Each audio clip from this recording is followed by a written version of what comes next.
नमस्कार, आप देख रहे हैं न्यूज इंडिया। आपके साथ मैं हूं चारुल शर्मा। बात करने वाले हैं विपक्षी दलों के गठबंधन से जुड़ी बैठक की। इंडिया गठबंधन की आज चौथी बैठक होनी है। दोपहर 3 बजे INDIA गठबंधन की ये बैठक है। राहुल गांधी, नीतीश कुमार, अरविंद केजरीवाल इस बैठक में शामिल होंगे। अखिलेश यादव, ममता बनर्जी भी नजर आएंगे। शरद पवार इसमें नजर आने वाले हैं। 27 पार्टियों को न्योता भेजा गया है। 27 विपक्षी पार्टियां इसमें शामिल होने वाली हैं। सीट बंटवारे को लेकर इसमें बड़ा ऐलान हो सकता है, ऐसा भी कहा जा रहा है। सांसदों के निलंबन पर भी बैठक में चर्चा संभव है। बड़ी खबर आपको बताई जा रही है। विपक्षी गठबंधन की चौथी बैठक आज पटना, बेंगलुरु, मुंबई के बाद ये चौथी बैठक है जो आज दिल्ली में हो रही है।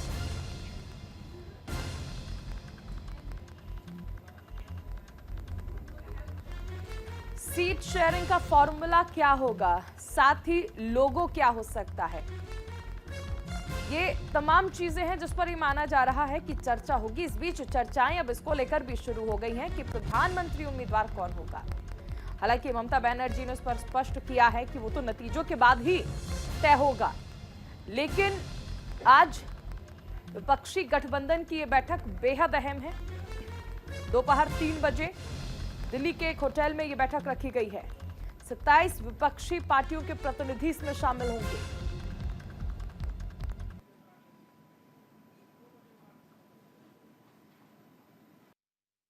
आज इंडिया अलायंस की बहुत एक महत्वपूर्ण बैठक है। कैसे अलायंस को आगे बढ़ाना है, कैसे सीट्स को शेयर करना है, इस पे चर्चा होगी। आम आदमी पार्टी और अरविंद केजरीवाल इंडिया अलायंस को सफल बनाने के लिए हर संभव प्रयास करेंगे, क्योंकि आज ये इंडिया अलायंस की लड़ाई सिर्फ एक चुनाव की लड़ाई नहीं है, ये देश के संविधान को बचाने की लड़ाई। देश की जनता जो एक वैकल्पिक सरकार चाहती है, एक ऑल्टरनेटिव गवर्नमेंट चाहती है, एक विकल्प की तलाश में है, उस देश की जनता की उम्मीदों पर कैसे खरा उतरा जाए और कैसे इस देश को महंगाई से, बेरोजगारी से मुक्ति दिलाने के लिए एक मजबूत सरकार दी जाए, इस विषय पे विस्तार से चर्चा हुई। और कैसे इंडिया गठबंधन को और मजबूत करें, कैसे और एकजुटता के साथ हम साथ आए, इस विषय पे काफी विस्तार से चर्चा हुई। देश की जनता जो एक वैकल्पिक अब दिसंबर तो आधा चला गया, आने वाले साल में चुनाव तो होने जा रहे हैं अप्रैल और मई में। तो अब समय आया है कि सारे लोगों ने मिलकर जो बातें आज तक शायद बाकी रही हैं, जैसे कि मैंने कहा कि कोऑर्डिनेटर होता है, एक समन्वयक होता है, निमंत्रक कहते हैं। जरूरी नहीं कि वही चेहरा कल जाके नेतृत्व करेगा। जैसे जॉर्ज साहब थे, शरद यादव जी थे, वैसे कोई तो एक कोऑर्डिनेटर चाहिए। वो एक बात होगी। और सारे लोग जो आए हैं तो उनकी भी बातें हम सुनेंगे और सारे मैं भी मेरी बात कहूंगा। फिर देखते। देखो, कोऑर्डिनेटर को भी एक चेहरा होना चाहिए, नहीं तो बिना चेहरे का कोऑर्डिनेटर कैसे बनेगा। वहीं इंडिया गठबंधन की बैठक से पहले जेडीयू की ओर से एक बड़ी मांग रखी गई है। पटना में नीतीश कुमार के समर्थन में पोस्टर्स लगाए गए हैं। सीएम नीतीश कुमार को पीएम उम्मीदवार बनाने की मांग की गई है। नीतीश को पीएम उम्मीदवार बनाओ तभी फायदा होगा, ये कहा जा रहा है इन पोस्टर्स के जरिए। बड़ी खबर आपको बताई जा रही है। एक तरफ INDIA गठबंधन की ये अहम बैठक आज दिल्ली में हो रही है और इस बीच बिहार में नीतीश कुमार को प्रधानमंत्री उम्मीदवार बनाने की मांग एक बार फिर से जोर पकड़ने लगी है। और आपको याद होगा, अब से पहले भी जब INDIA गठबंधन की बैठक हुई थी, उस दौरान भी नीतीश कुमार के समर्थन में उनके समर्थकों द्वारा इस तरह के पोस्टर्स लगाए गए थे।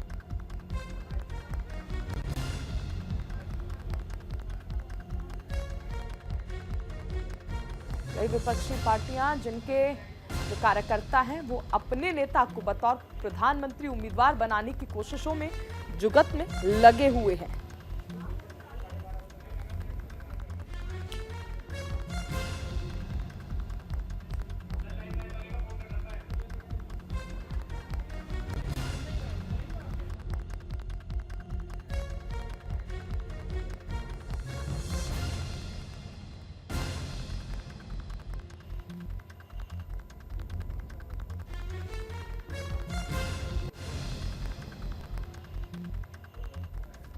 पीएम उम्मीदवार बनाने को लेकर पोस्टर्स लगाए गए हैं। नीतीश कुमार के समर्थन में ये पोस्टर्स पटना में लगाए गए हैं।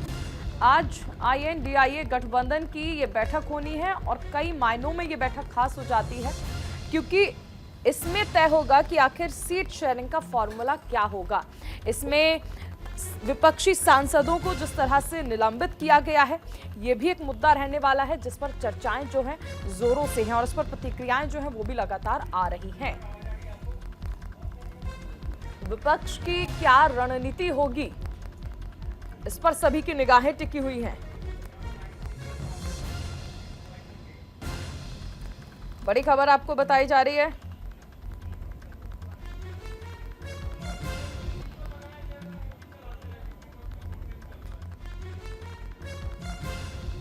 INDIA गठबंधन की बैठक पर दिल्ली सरकार में मंत्री आतिशी का बयान भी आया। उन्होंने कहा कि आज ये बैठक है, सीटों के बंटवारे और गठबंधन को आगे बढ़ाने को लेकर चर्चाएं की जाएंगी।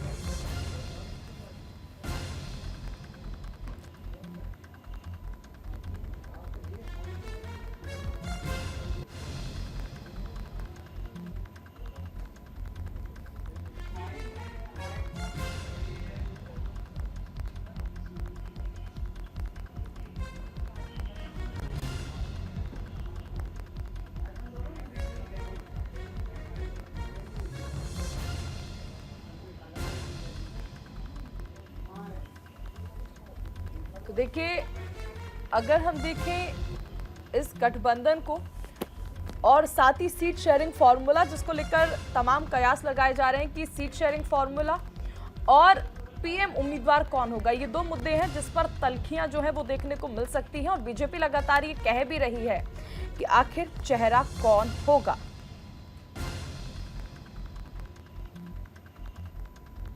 हालांकि अगर क्षेत्रीय दलों की बात कर ले या राज्यवार बात कर ले, तो यही पार्टियां जो एक साथ नजर आ रही हैं, वो राज्यों में एक दूसरे के खिलाफ पूरा चुनावी माहौल भी बना रही हैं।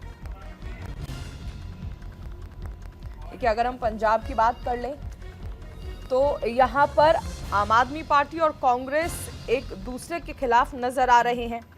वहां तृणमूल कांग्रेस और कांग्रेस एक दूसरे के खिलाफ नजर आ रहे हैं। सीट शेयरिंग का फॉर्मूला आप देख लीजिए। यानी कुल मिलाकर अब ये देखना होगा कि इस बैठक में क्या रणनीति बनती है।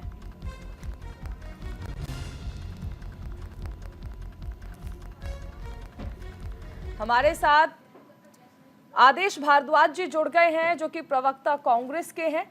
साथ ही सर्वेश्वर पाठक जी हमारे साथ जुड़ेंगे राजनीतिक विश्लेषक के तौर पर, और खेमचंद शर्मा जी जो कि बीजेपी के नेता हैं, वो भी हमारे साथ जुड़ेंगे। आदेश जी, सबसे पहले आपके पास आना चाहेंगे, और आज की बैठक को लेकर अगर हम देखें तो क्या लगता है आज क्या खास होने वाला है, क्या रणनीति आज की बैठक में बनेगी?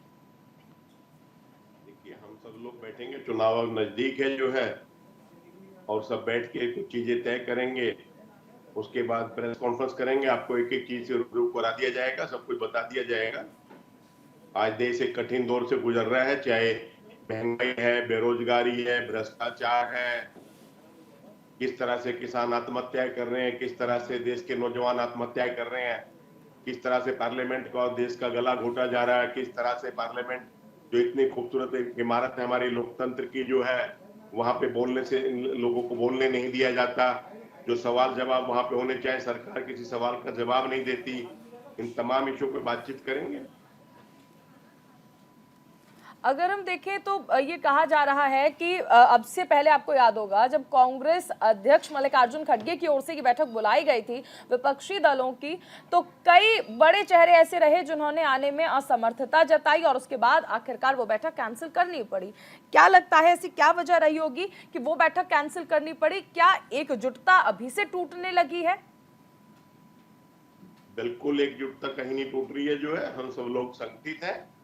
कई लोगों का कार्यक्रम पहले से व्यस्त थे, जिस कारण से उसको पोस्टपोन करके आज का डेट रखी थी। नहीं तो फिर तल्खियां कैसी हैं? नीतीश कुमार भी ये बोलते हैं कि 5 राज्य में जो चुनाव हुए थे उसके बाद वो ये बोलते हैं कि कुछ खास फायदा जो है वो नजर नहीं आया है, और आपस में ही मनमुटाव क्यों है? हमारे साथ हमारे और भी मेहमान जो हैं वो जुड़ गए हैं। मैं सर्वेश्वर जी, इस सवाल को मैं आपके पास लाती हूं। अभी आप देखिए कि बैठक जो है आज होनी है, लेकिन चुनाव हुए नहीं है, उससे पहले ही आपस में छीटाकशी जो है वो शुरू हो गई है, बयानबाजी का दौर जो है वो भी चल रहा है, और दूसरी तरफ ये बैठक।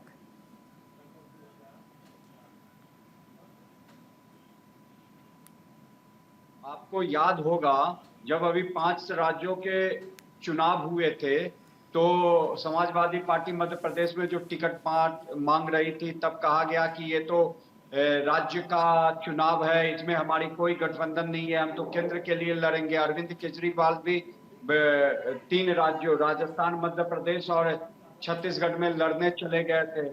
तो ये गठबंधन का कोई औचित्य ही नहीं है। इन 26 जितने भी इसमें शामिल है पार्टी, सबके सब भ्रष्टाचार के आरोप में लिप्त हैं। और जो अरविंद केजरीवाल पहले इन सब पे आरोप लगाया करते थे, आज उनके साथ दोनों हाथ उठा के खड़े हैं। तो इनमें सबसे पहली बात, नीतीश कुमार जी इसलिए नाराज है कि देखिए उन्होंने इस चीज की पहल की थी, और उनको होता है ना कि जैसे हम दाल में तेज पत्ता पहले डालते हैं, लेकिन जब बन के तैयार हो जाता है तो सबसे पहले तेज पत्ते को ही निकाल के फेंकते हैं। उसी तरह नीतीश कुमार को निकाल के फेंक दिया गया। वो बेचारे इस गठबंधन का कन्वेनर बनना चाहते थे, गठबंधन को नेतृत्व करना चाहते थे, लेकिन उनकी कोई पूछी नहीं हो रही है। क्या हमने पिछले जो बैठक थी इसकी बैंगलोर में, वहां हमने देख लिया था, वो बीच में ही उठ आ गए थे। दूसरी बात, अखिलेश यादव कहते हैं दिल्ली से का जो रास्ता है वो यूपी से होके जाता है। टोटल 80 सीटें लोकसभा की यूपी की है। वहां पे आप देख लीजिए कांग्रेस पार्टी के अगर ये गठबंधन बनती है तो अखिलेश यादव और कांग्रेस पार्टी में किस तरीके की तकरार हुई थी, एक दूसरे पे छीटा करते, चिरकुट से लेके अखिलेश और तमाम इवन कांग्रेस के जो वहाँ के अध्यक्ष हैं यूपी के, उसके बारे में क्या क्या नहीं गाली दिया अखिलेश यादव की। बिल्कुल, देखिए गठबंधन अगर जीत भी दिलाया है तो उसके नतीजे बहुत अच्छे नहीं रहे हैं।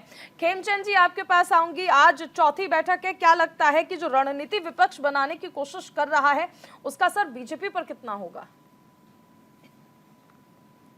गठबंधन है, इसका कोई भविष्य नहीं है। ये यदा कदा मिलते हैं और कोई मुद्दा ऐसा आता है कि इकट्ठा होना चाहिए तो इकट्ठा होते हैं, लेकिन जब लोकल इश्यूज पे जाते हैं, लोकल एरिया में जाते हैं, तो इनकी जो अपनी पर्सनल महत्वाकांक्षाएं हैं वो सामने आ जाती हैं। और इनके पास कोई ना नेता है ना रोड मैप है। जब तक नेता, नीति और रोड मैप नहीं होगा तब तक लोग इनके साथ खड़े नहीं होंगे। ये सिर्फ और सिर्फ मोदी जी को हटाना चाहते हैं, ये अराजकता फैलाना चाहते हैं, नकारात्मकता फैलाना चाहते हैं, दुष्प्रचार करना चाहते हैं। दुष्प्रचार और नकारात्मकता से आप सरकार नहीं कर सकते। आपको नेता देना पड़ेगा, नीति देनी पड़ेगी, अपना बैकग्राउंड बताना पड़ेगा और अपने पक्ष को सामने रखना पड़ेगा, तभी आप लोगों को साथ में ले सकते हैं। ये लोग क्या कर रहे हैं? मोदी जी जो लगातार अच्छा कार्य कर रहे हैं, सब सेक्टर में अच्छा कार्य कर रहे हैं, करोड़ों लोग उनके फॉलोअर बन रहे हैं, करोड़ों लाभार्थी उनके साथ खड़े हैं, ये उनको नकारते हैं। बल्कि राजस्थान, मध्य प्रदेश और छत्तीसगढ़ की जनता को बार बार ये गालियां देते हैं। उनके वोट को, जब उनके मान सम्मान को, उन्होंने जो डेमोक्रेटिक ऐसी सरकारें चुनी है उसको ये एक्सेप्ट ही नहीं करते। और वही इन्होंने आदरणीय प्राइम मिनिस्टर मोदी जी के साथ लगभग 10 साल में किया है, दोनों बार वो किया है, लेकिन ये मानने को तैयार नहीं है कि ये सरकार आदरणीय प्राइम मिनिस्टर मोदी जी की सरकार है। मैंडेट उनके पास है, काम उनको करना है, उनको नीतियां बनानी है और हमें सहयोग करना है। और हमें जब जरूरत पड़े तो उस पर हमें बताना है या कंस्ट्रक्टिव क्रिटिसिज्म करनी है, तो वो तो कर ही नहीं रहे। पार्लियामेंट को चलने नहीं दे रहे हैं, पार्लियामेंट को रोके रखे हुआ है, क्योंकि इनका जो मकसद है कि अटकाना है, भटकाना है और लटकाना है। जो डेवलपमेंट के काम हो रहे हैं, जो विकासी कार्य हो रहे हैं, उनको रोकना है। अगर विकासी कार्य रोकेंगे तो मोदी सरकार की जो पॉपुलैरिटी है उसको कहीं ना कहीं ब्रेक लगा सकते हैं। जो आने वाले समय में, क्योंकि इनको लगता है कि चुनाव आने वाला है, अगर मोदी जी ने और अच्छी योजनाएं बना दी और अच्छे कानून बना दिए जिससे जनता को सीधा लाभ होगा, तो हमारी राजनीति और धरातल में चली जाएगी। तो ये पूरी तरीके से नकारात्मक राजनीति कर रहे हैं, जबकि नकारात्मक राजनीति करने से इनका कोई फायदा नहीं होने वाला। अरे मोदी जी अच्छे कार्य करें तो आप भी उसमें सहयोग करें, आप कंस्ट्रक्टिव क्रिटिसिज्म करें, उसमें 10 चीज और आप सजेस्ट करें कि आप ये भी करो, तो जनता के सामने आएगा कि नहीं ये लोग भी अच्छी बातें करते हैं। आप पार्लियामेंट को चलने नहीं देंगे, नॉन इश्यू को आदेश जी से इसका जवाब ले लेती हूँ। आदेश जी, खेमचंद जी ने तमाम बातें कहीं, लटकाना चाहते हैं, भटकाना चाहते हैं, अटकाना चाहते हैं, सत्र चलने नहीं दे रहे हैं, अराजकता का माहौल आप लोग चाहते हैं, बहुत सारे आरोप हैं, कैसे सबका सामना करेंगे? चारुल जी, सच्चाई देश के सामने है। देश के हालात क्या है, नौजवानों के साथ किस तरह से डील कर रहे हैं, क्या देश का बुरा हाल कर दिया है, महंगाई आसमान छू रही है, सरकार उस पर चर्चा नहीं करती, कोई बात नहीं करती। सरकार, पार्लियामेंट हिंदुस्तान दुनिया की सबसे सुरक्षित इमारतों में से एक इमारत है, उसको भी ये महफूज नहीं रख पा रहे जो है। उसके ऊपर चर्चा करना चाहते हैं तो कोई बात नहीं करना चाहते, कोई जवाब नहीं देना चाहते। मणिपुर के अंदर चर्चा करनी पड़ती है तो सारे विपक्ष को जो है एक होकर सरकार के खिलाफ वो लाना पड़ता है, तब जाके चर्चा होती है जो है।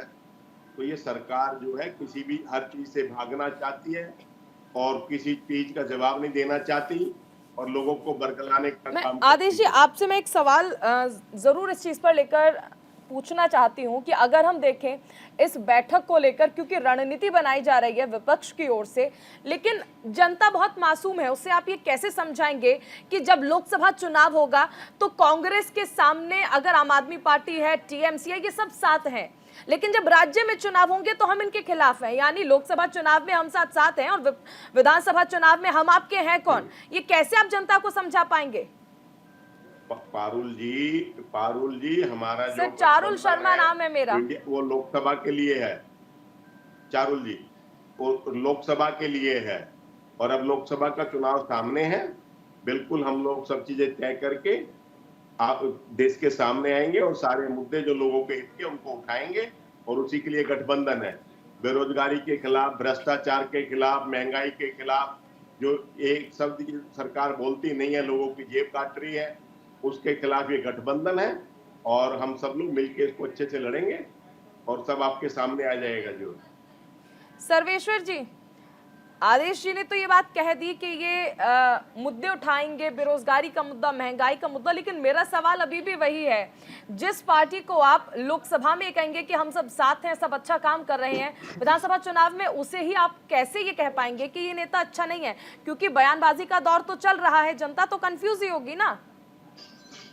चारुल जी, इनकी सबसे बड़ी जो है ना, जनता को भ्रम में रखते हैं। अभी मैंने बताया आम आदमी पार्टी और अखिलेश यादव का सीधा उदाहरण दिया और उसी तरह देखिए कि इनके पास मुद्दे हैं ही नहीं। आप आज जो महंगाई दर है उसको उठा के देख लीजिए और जब लास्ट ईयर में माननीय मनमोहन सिंह के यूपीए 2 का कार्यकाल, सबका महंगाई दर देख लीजिए, सबका डेवलपमेंट देख लीजिए और आज का डेवलपमेंट देख लीजिए। अगर ये सच में संवेदनशील होते और महंगाई पे, बेरोजगारी पे चर्चा करना चाहते तो कह दिया।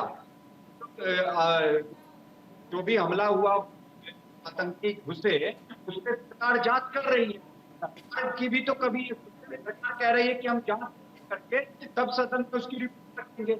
आप बाकी के मुद्दे पर सरकार को घेरते हैं, क्योंकि यहाँ पे सबसे बड़ा महंगाई, भ्रष्टाचार, बेरोजगारी। भ्रष्टाचार पे तो ये बोलते ही नहीं। भ्रष्टाचार पे इसलिए नहीं बोलते कि अभी 300-350 से ऊपर करोड़ रुपया जो है इनके ही राज्यसभा सांसद के घर से बरामद हुआ है।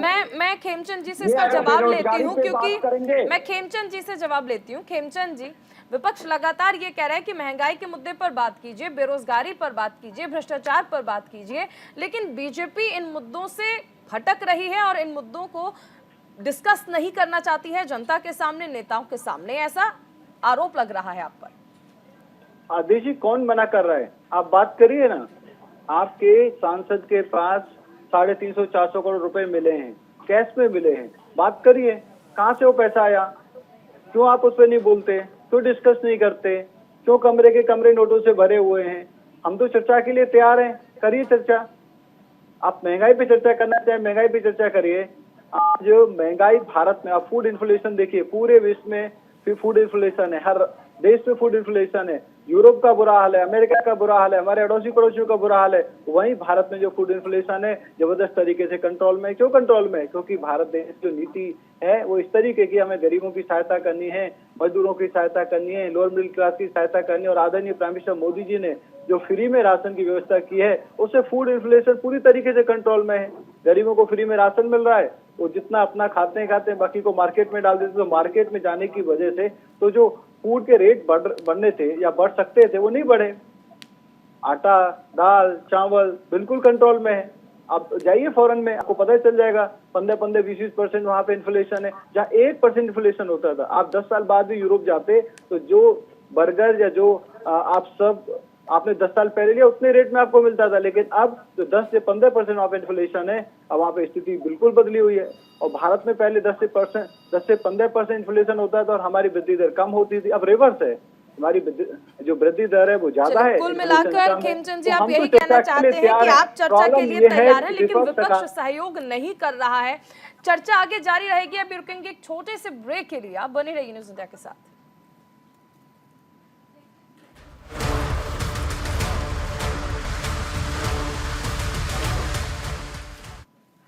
ब्रेक के बाद स्वागत है आपका। हम चर्चा कर रहे हैं आज INDIA गठबंधन की इस बैठक को लेकर। खेमचंद जी, देखिए, विपक्ष ये कह रहा है कि चर्चा करने के लिए हम तो तैयार हैं, लेकिन आप मुद्दों पर तो चर्चा करें। अब यहाँ पर आदेश जी की अलग बात है, आपकी अलग बातें हैं। अब ऐसे सामंजस्य कैसे बैठेगा?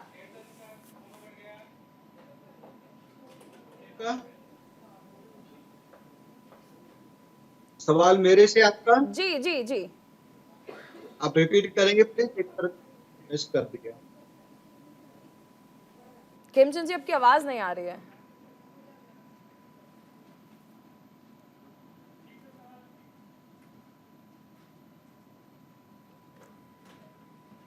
मैं लौटूंगी आपके पास, मैं आदेश जी के पास आती हूँ। आदेश जी, खेमचंद जी साफ तौर पर कह रहे हैं कि आप लोग दरअसल चर्चा नहीं करना चाहते हैं और इसीलिए हर बार सदन से वॉकआउट कर देते हैं। आज की अगर हम इस बैठक की बात कर ले, आज क्या रणनीति बन सकती है? और 2 बजे जो बैठक हो रही है उद्धव ठाकरे और राहुल गांधी के बीच, इसमें क्या लगता है, क्या बात होने वाली है, क्या इसमें एजेंडा है? ठीक है चारुल जी, सबसे पहले तो मैं आपको बता दूं कि जो पार्लियामेंट ना चलने का आरोप ये हमारे ऊपर लगाते हैं। आप देख सकते हैं कि किसी भी विषय पे सरकार चर्चा नहीं करना चाहती। जब मणिपुर का इशू था तो सब विपक्ष के लोगों को अविश्वास प्रस्ताव लाना पड़ा था और अविश्वास प्रस्ताव के बाद सरकार में प्रधानमंत्री जी ने 2 मिनट उसके ऊपर बोले जो है, और उसमें भी मणिपुर का चर्चा उन्होंने किस तरह से नाम लिया था सारे देश के सामने है। तो ये सरकार चर्चा नहीं करना चाहती, भागती गई, ये अहंकारी सरकार है। और सच्चाई ये है कि अघोषित रूप से देश में इमरजेंसी लगी, और ये आज हम नहीं कह रहे, ये आडवाणी जी ने इनके पहले कार्यकाल में शुरू के दिनों में कह दिया था। आप तो अघोषित की बात कर रहे हैं, कांग्रेस के कार्यकाल में तो घोषित इमरजेंसी हुई है। आदेश जी, कांग्रेस के कार्यकाल में तो घोषित इमरजेंसी हुई है। हाँ, घोषित इमरजेंसी थी, संविधान में प्रोविजन था, संविधान में प्रोविजन था। सर, मैं आपसे ये जानना चाहती हूँ, 2 बजे जो बैठक हो रही है राहुल गांधी और उद्धव ठाकरे के बीच, उसमें क्या बातचीत होने वाली है? क्या कांग्रेस सीट शेयरिंग को लेकर बात करेगी? क्या एजेंडा हो सकता है? देश एक गंभीर दौर से गुजर रहा है। हमारा दायित्व है कि लोगों के प्रति लोगों की बात पार्लियामेंट में रखें, लोगों की बात सरकार से मनवाएं, लेकिन सरकार सुनने को तैयार नहीं है। इन सब विषयों पर चर्चा होगी। अभी खेमचंद जी महंगाई के बारे में कह रहे थे कि इतना बढ़ गया, इतना हो गया। ये तमाम वैसे इशू हैं। आज डॉलर के लिए जो रुपए को डायलिसिस पे बताते थे, जब 57 रुपए का डॉलर था, आज वो 100 रुपए के नजदीक पहुंच रहा है, 90 रुपए ऊपर हो गया है, लेकिन कोई आदेश जी, मेरा सवाल अलग है, आप जवाब अलग दे रहे हैं। आदेश जी, मैं आपसे सवाल अलग कर रही हूँ, आप जवाब अलग दे रहे हैं। क्या ये बात है कि आपको भी जानकारी नहीं है कि ये बैठक किस चीज को लेकर हो रही है, या फिर आप ये कहना चाहते हैं कि आपके पास भी इसका जवाब नहीं है? क्योंकि 3 बजे बैठक है और उससे पहले 2 नेता अलग से बैठक कर रहे हैं। सर, सबकी बैठक 3 बजे है ना? हर राज्य के लिए अलग अलग से बैठ के बात क्यों होंगी? यहाँ पे जिस राज्य में जिसका शक्ति ज्यादा है वो उससे की बैठ के बात करेंगे, सब लोग भी बैठ के बात करेंगे, अलग से भी बात करेंगे। जब महाराष्ट्र की बात, सर, आपने ये बात कहकर ही, आदेश जी, आपने ये बात कहकर ही कांग्रेस को कमजोर साबित कर दिया कि जिस राज्य में जिसकी पार्टी है वहां की ताकत की बात कर रहे हैं। तो आपने तो खुद मान लिया कि कांग्रेस कमजोर है। आपने खुद मान लिया कि कांग्रेस कमजोर है। सर्वेश्वर जी, आदेश जी के पास तो जवाब नहीं है। उसमें 25 पार्टियों के एक भी मेंबर ऑफ पार्लियामेंट नहीं है। हमारे सारे ताकतवर नेता है, यही मोदी जी को चिंता है। और हम सबका दायित्व है कि हम लोगों के बात रख सके, लोगों के जो मुद्दे हैं, जो तकलीफें हैं, उनसे निजात दिला सके। ये हमारा दायित्व है कि सरकार उसकी अनदेखी करती है। मणिपुर में सीट शेयरिंग पर आप प्रधानमंत्री लोग नहीं बात जाते। कर नहीं पा रहे हैं, लोगों क्या होगा इसकी जानकारी नहीं है, मोटिव क्या होगा इसकी जानकारी नहीं है, पीएम उम्मीदवार कौन होगा इसकी जानकारी नहीं है। मुद्दे आपके पास हैं लेकिन नेता कौन होगा, चेहरा कौन होगा इसकी कोई जानकारी नहीं है। बैठक में मुद्दे क्या होंगे इसकी आपके पास जानकारी नहीं है। सर्वेश्वर जी क्या कहेंगे ऐसी स्थिति को? देखिए, चांदी लेकिन दुल्हा कौन है यही पता नहीं चल रहा है। रही बात जी, आपने सही कहा कि इन्होंने अपनी हार पहले जो भारत की एक ग्रांड ओल्ड पार्टी थी, सर वो भारत में तो नहीं बनी थी, उसे किसी अंग्रेज ने शुरू किया था, लेकिन भारत में उसको समाहित कर लिया। उस ग्रांड ओल्ड पार्टी की आज ये हाल है कि वो क्षेत्रीय दलों को तवज्जो दे रही है और कह रही है जो जिस राज्य में मजबूत। तो इसका मतलब आप देख लीजिए, अगर नॉर्थ इंडिया से उत्तर भारत की शुरुआत करे तो पहले भी मैंने बोला कि यूपी में रास्ता तय होता है दिल्ली का। यूपी में Akhilesh Yadav principal opposition party है वहाँ पे बीजेपी के सामने, तो अखिलेश यादव कितने सीट देंगे इनको। दूसरी बात बंगाल चलते हैं, बंगाल में ममता बनर्जी कितनी सीट देंगी, वहाँ लेफ्ट भी है। तीसरी बात आप आ जाइए सीधी फाइट इनको उत्तर भारत के और मध्य भारत के मात्र 3 राज्यों में बीजेपी के साथ ये कर सकते हैं, जिसमें हिमाचल हो गया, उसके बाद राजस्थान हो गया, मध्य प्रदेश हो गया, छत्तीसगढ़ हो गया। लेकिन बाकी के राज्यों में क्या होगा? हरियाणा में आम आदमी पार्टी भी उछल मार रही है, पंजाब में आम आदमी पार्टी और इनके बीच में है। उसके बाद साउथ इंडिया के लिए स्टालिन इनको कितने सीट देगा, केरला में कितने सीट मिलेंगे, आंध्रा में कितने सीट मिलेगा।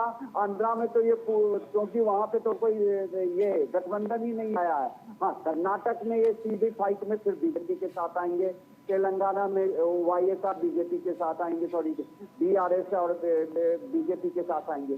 तो आखिर कांग्रेस पार्टी 545 लोकसभा सीट में से कितने सीट पे चुनाव लड़ेगी, ये बिल्कुल, ये सबसे बड़ा सवाल है कि सीट शेयरिंग जो है वो किस तरह से तय की जाएगी। खेमचंद जी, सीट शेयरिंग को लेकर देखिए सवाल उठ रहे हैं, बीजेपी से किस तरह से देखते हैं? क्या आपको लगता है कि वाकई जो ये 27 दल एक साथ आज बैठक करने वाले हैं, क्या ये वो चैलेंज बना पाएंगे भारतीय जनता पार्टी के लिए? ये बिल्कुल चैलेंज नहीं बना पाएंगे, क्योंकि इनके पास नेता और नीति नहीं है। जब तक इनकी नीति साफ नहीं होगी, जब तक ये जनता के लिए नहीं सोचेंगे, जनता के बीच में नहीं जाएंगे, जनता की भावनाओं के अनुसार काम नहीं करेंगे, तब तक इनका कोई भविष्य नहीं है। अब फोटो में देखिए किस तरीके से फोटो खिंचा रहे हैं, महिलाओं को साइड में धकेल रहे हैं। ये कहने के लिए कुछ करते हैं और करने के लिए कुछ करते हैं। इनको सिर्फ और सिर्फ दिखावा और ये कोशिश करते हैं कि इनका जो प्रोडक्ट है वो किसी भी तरीके से चल जाए। और आदेश जी बहुत ही सीनियर हैं, बहुत ही विद्वान हैं, वो भी ऐसी बातें कर रहे हैं कि डॉलर का, आदेश जी आपके नॉलेज के हिसाब से बता दूं, 2004 में जो डॉलर था लगभग 44-45 रुपए था, वो घट के 63 रुपए तक आपके राज्य में आ गया था। लगभग 37 से 38% डेप्रिसिएशन डॉलर में आपके राज्य में हुआ था, यूपीए के राज्य में हुआ था। और आज अब देखेंगे तो हमने सत्ता संभाली थी और उसके बाद अब तक जो डेप्रिसिएशन है 30 से 32% है। और आप हमसे कहते हो कि डॉलर गिर गया, और इंटरनेशनल मार्केट में और कंट्रीज वर्सेस डॉलर देखिए तो उनका ह्रास ज्यादा हुआ है। हमारी इकोनॉमी तेजी से बढ़ रही है, हमारी इकोनॉमी सुदृढ़ हो रही है, हम $4 ट्रिलियन की तरफ जा रहे हैं, 5 ट्रिलियन की हमारे टारगेट में हमने रोड मैप बनाया हुआ है। और जो आप बात करते थे पीएसयू की, आपको बता दूं पीएसयू की जो वैल्यूएशन है पिछले लगभग 2-3 साल में डबल से ज्यादा हो गई है। जब सेंसेक्स 60 से 70 हजार गया तो सबसे ज्यादा जो वैल्यू एडिशन हुआ है वो पीएसयू में हुआ है। सबसे ज्यादा वैल्यू एडिशन पीएसयू में होने का मतलब है मेक इन इंडिया के तहत जो आदरणीय प्राइम मिनिस्टर मोदी जी ने जो एक्टिविटी की है, जो ऑर्डर्स पीएसयू को दिए हैं, जो कॉन्फिडेंस पीएसयू को बूस्ट किया है, उसकी वजह से नेशनल और इंटरनेशनल सभी इन्वेस्टर पीएसयू में पैसा लगाना चाह रहे हैं, क्योंकि उनको लगता है स्टेबल गवर्नमेंट है, विजन है, काम मिल रहा है, काम दिया जा रहा है, प्रायोरिटी पे काम दिया जा रहा है, पीएसयू परफॉर्म कर रहे हैं, इसलिए उनकी वैल्यूएशन बढ़ी है, इसलिए उनकी कीमत बढ़ी है। और आप लगातार अनगल बातें करेंगे तो ना तो उनके कर्मचारी आपको एक्सेप्ट करेंगे, ना ही यानी कुल मिलाकर बातें अलग हैं। लौटूंगी आदेश जी, अगर वाकई जिस तरह आप कह रहे हैं कि महंगाई है, भ्रष्टाचार है, बेरोजगारी है, ये तमाम मुद्दे हैं, तो फिर सर जब चुनाव होते हैं तो ये मुद्दे आप जनता को क्यों नहीं समझा पाते हैं? क्योंकि अब भी आप 5 राज्य के नतीजे देखेंगे तो उसमें 3 में तो बीजेपी को ही जीत मिली है। चारुल जी, 40% वोट हमें वहां पे मिला है। इलेक्शन कमीशन में 1500 से ज्यादा शिकायतें पेंडिंग है। सभी इंस्टीट्यूशनों को किस तरह से दुरुपयोग किया जा रहा है ये सारे देश के सामने है। नरेंद्र तोमर जी के बेटे का वीडियो आता है तो कोई चर्चा नहीं होती। बड़े दुख के साथ कहना पड़ता है कि मीडिया का भी बहुत बड़ा वर्ग चुप्पी मार के बैठ जाता है। और दूसरा इन्होंने कहा खेमचंद जी बड़े अच्छे व्यक्ति हैं, लेकिन मैं कहना चाहता हूं कि खेमचंद जी जब देश तरक्की कर रहा है तो ये कौन सा गणित है कि जेपी नड्डा जी कहते हैं कि 13 करोड़ लोग गरीबी रेखा से बाहर आ गए और 80 करोड़ लोगों से ज्यादा लोगों को राशन देना पड़ रहा है। आदेश जी, मैं ये कह रही हूँ कि आदेश जी मैं आपसे ये कह रही हूँ कि ये मुद्दे जो हैं, ये मुद्दे आपको खेमचंद जी को नहीं समझाने हैं, ये मुद्दे आपको जनता को समझाने हैं। जनता को बताना है कि किस तरह से देश में भुखमरी है, बेरोजगारी है। अगर जनता को पता है तो जनता आपको सपोर्ट क्यों नहीं करती है? 5 में से 1 राज्य में जीते हैं आप। के खिलाफ बोलता है तो उसकी मेंबरशिप खत्म कर दी जाती है। मैं रोकना चाहूंगी आपको, एक बड़ी खबर आ रही है। इस बीच एक बड़ी खबर, लोकसभा में विपक्षी सांसदों का हंगामा जारी है और लोकसभा के कुछ और सांसद सस्पेंड किए गए हैं। मनीष तिवारी, सुप्रिया सुले सस्पेंड कर दिए गए हैं। शशि थरूर, डिंपल यादव, दानिश अली भी निलंबित कर दिए गए हैं। बड़ी खबर, लोकसभा के कुछ और सांसद को सस्पेंड किया गया। मनीष तिवारी, चंद्रेश्वर प्रसाद, दानिश अली, डिंपल यादव, एसटी हसन, मनीष तिवारी। लोकसभा के अब तक 49 सांसदों को सस्पेंड कर दिया गया है। फारूक अब्दुल्ला और प्रतिभा सिंह का नाम भी सामने आ रहा है उन सांसदों में जिन्हें सस्पेंड किया गया है। बड़ी खबर आपको बताई जा रही है, शीतकालीन सत्र चल रहा है और ऐसे में लगातार जो हंगामा देखने को मिल रहा है, लोकसभा में विपक्ष का हंगामा और इस बीच कुछ और सांसदों को सस्पेंड कर दिया गया।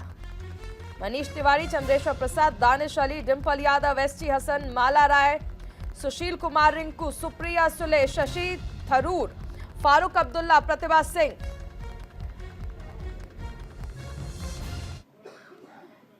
चलिए एक बार फिर से चर्चा की शुरुआत करते हैं। तमाम मेहमान हमारे साथ बने हुए हैं।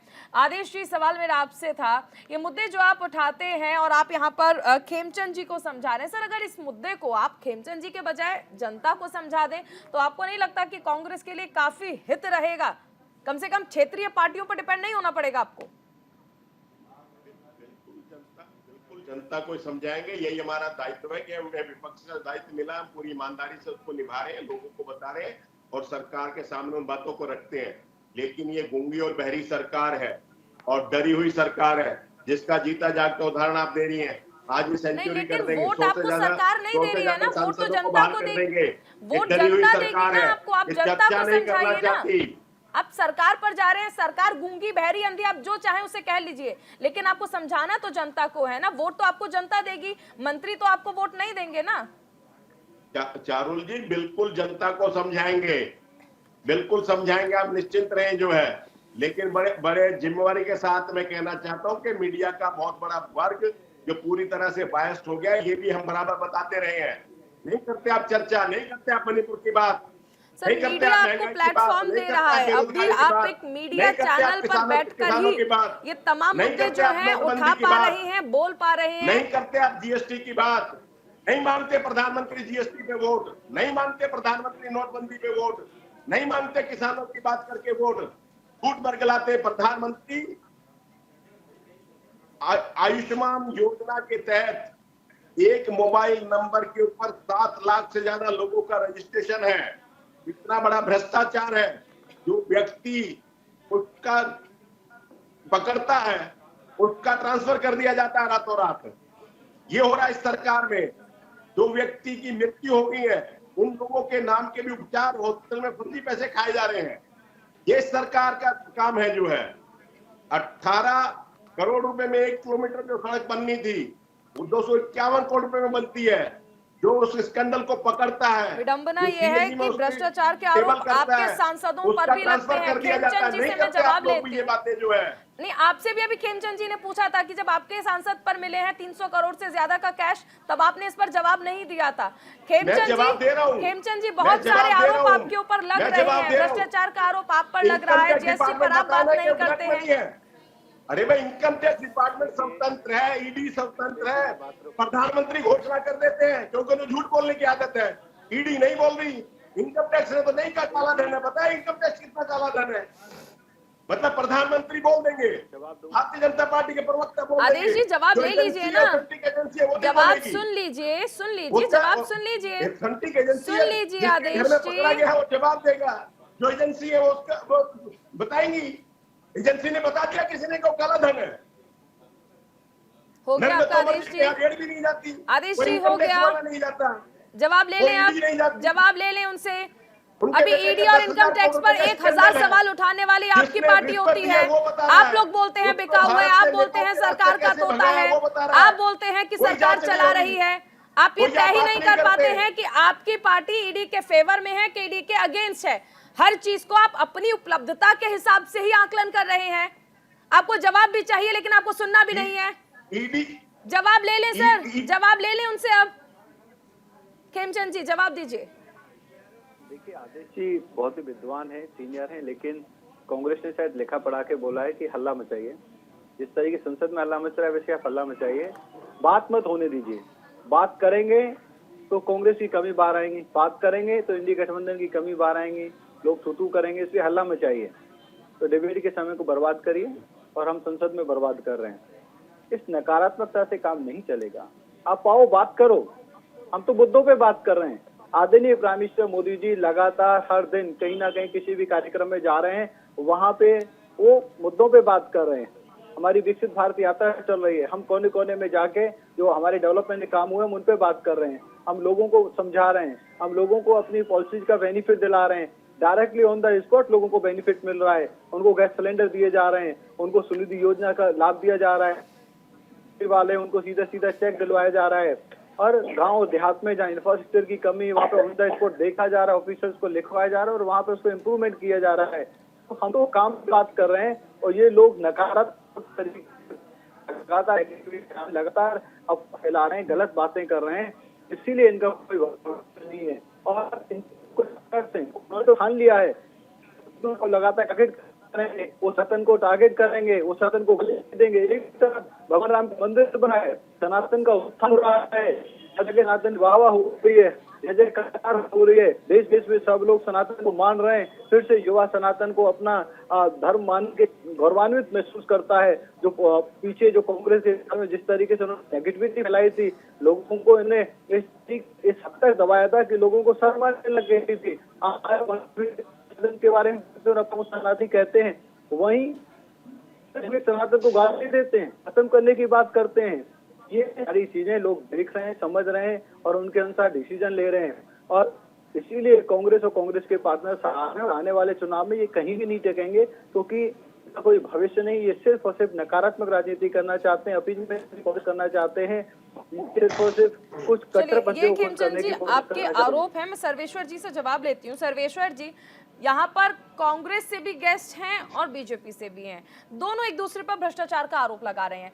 मैंने आदेश जी से जब ये जानना चाहा कि भाई आज की जो बैठक है इसको लेकर इतना हल्ला भी है कि ये होगा वो होगा, लेकिन क्या एजेंडा होगा उनके पास भी जवाब नहीं है। अब ऐसी स्थिति को आप किस तरह से देखते हैं एक राजनीतिक विश्लेषक के तौर पर कि एक तरफ बैठक चल रही है जिसकी जानकारी नहीं है, दूसरी तरफ आरोप प्रत्यारोप में कोई किसी से पीछे नहीं है। देखिए, यहाँ पे विडंबना ये है कि एक दिन का जो हमारा संसद चलता है उसमें 1.5 करोड़ से ऊपर का रुपए टैक्स पेयर की मनी बर्बाद होती है। 1 मिनट संसद चलाने में करीब 1.5 लाख रुपए का खर्च आता है, लेकिन न तो सत्ता पक्ष को इसकी कोई जिम्मेदारी बनती दिख रही है और न ही विपक्ष को। हमने देखा बजट सेशन, हमने देखा मॉनसून सेशन, हमने अब देख रहे हैं विंटर सेशन। विपक्ष हर सेशन में संसद को सुचारू रूप से चलाने की कोई मुहिम ही नहीं करता है। रही बात सत्तारूढ़ की, तो सत्तारूढ़ का ये जो दायित्व होता है कि संसद को सुचारू रूप से चलाने की जिम्मेदारी उनके कंधों पे रहती है। अगर संसद में चूक हुई है और उसके कारण अगर विपक्ष हंगामा करा कर रहा है, उसके सामने केवल वही एक मुद्दा है। आप इस बात को समझिए चारुल जी, बाकी के मुद्दे तो वो गौन कर दे रहा है। कितने महत्वपूर्ण बिल पेश हो रहे हैं, विपक्ष को उससे कुछ पड़ी नहीं है, वो केवल और केवल संसद में। लेकिन जब उस चीज पे संसद पे जो हम ये उत्पाती लोग और उग्रवादी लोग घुसे और जब उसकी जांच पूरी नहीं हुई है, तो संसद के पटल पर अधूरी जांच कैसे रखा जा सकता है? ये भी एक सबसे बड़ी बात है। माननीय मोदी जी ने एक पेपर को, हिंदी के बहुत बड़े पेपर को दिए गए अपने इंटरव्यू में बता दिया कि इस पे जांच चल रही है। तो क्या हम इनकी बात को मान के आगे नहीं बढ़ सकते? और ऐसे कब तक चलेगा? ये जो फुल फ्लेज सेशन होता है संसद का, इस तक जो कहिए कि इस सरकार का ये लास्ट है, क्योंकि के आगे जो आएगा फरवरी में वो बजट सेशन, वो काम चलाऊ सेशन होगा। लेकिन विपक्ष को इसकी कोई पड़ी नहीं है। दूसरी बात ये है, कुल मिलाकर विपक्ष से कई सारे सवाल आप पूछना चाहते हैं। मैं माफ कीजिएगा, वक्त बहुत कम है। लास्ट कमेंट मैं दोनों ही हमारे जो गेस्ट हैं उनसे लेना चाहूंगी। खेमचंद जी, लास्ट क्लोजिंग कमेंट। के साथ हैं प्राइम मिनिस्टर मोदी जी, मोदी जी के, और मैं सभी युवाओं से आपको कहना चाहूंगा, एक भारत प्लेटफॉर्म भी आचार्य प्राइम मिनिस्टर मोदी जी ने लॉन्च किया है। आप उसको ज्वाइन करें, आपको डिफरेंट इवेंट मिलेंगे, काम मिलेंगे, लोकल स्तर पे एसोसिएट होंगे और आप अपनी बातों को भी वहाँ पे रख सकते हैं, अपने इवेंट भी वहाँ पे खड़े कर सकते हैं। आप नकारात्मकता को भूल जाइए, इंडिया गठबंधन की इधर की बातों को भूल जाइए। आप देश को आगे बढ़ने में अपना सहयोग कर रहे हैं, देश आगे बढ़ेगा, हम विकसित होंगे, जल्दी विकसित होंगे। आदेश जी, नकारात्मकता भूल जाइए, देश को आगे बढ़ाइए।